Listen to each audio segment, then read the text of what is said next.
After interviewing 15 Barrie business leaders on the concept of customer loyalty, the transcripts that were generated from these interviews were put through a rigorous qualitative analysis process. Statements that reflected the thoughts, feelings, and opinions of these Barrie business leaders were coded based on predetermined areas of interest, were sorted from there based on obvious or more general themes, and then these general themes were sorted into more defined or what I call narrow themes. At the end, these narrow themes were compared and contrasted and analyzed from a variety of perspectives within an organization. The first major milestone of this process was the development and uncovering of the key components of customer loyalty.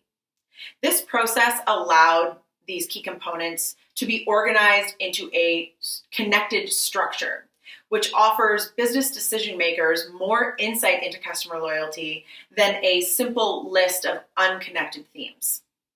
I like to call this organized structure the anatomy of customer loyalty. The anatomy of customer loyalty breaks down much like the human body. It's made up of two halves, each with two branches or streams of themes.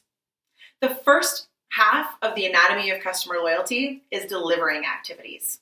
Barrie business leaders were emphatic and unanimous when expressing the importance of quality service.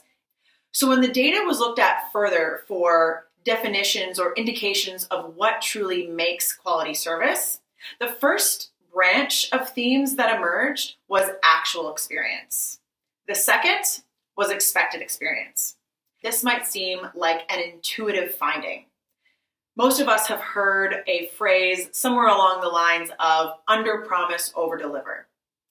There is a general understanding that customer expectations do have a real and material impact on their perception of their actual experience. Already, there is an insight to be taken away from delivering activities. Barrie business leaders were unanimous in expressing the importance of the actual experience. However, there was highly variable response when it came to factors that could influence expected experience, such as the presence or knowledge of competition, as well as how much the Barrie business leaders actually marketed themselves actively or communicated their value and therefore attempted to set expectations for their customers.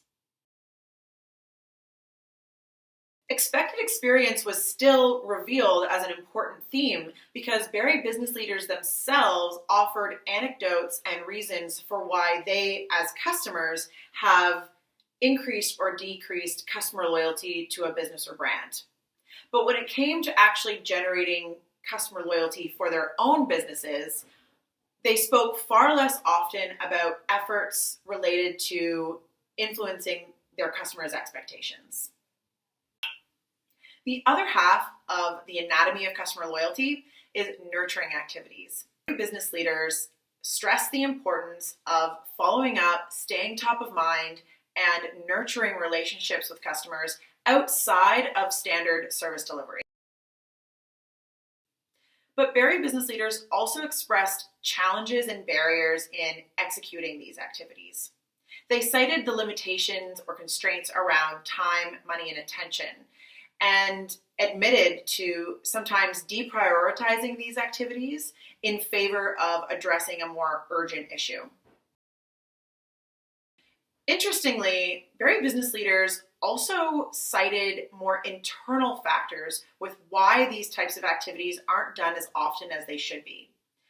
They admitted themselves having room for improvement, and they, in general, cited the tendency of business to take customers for granted.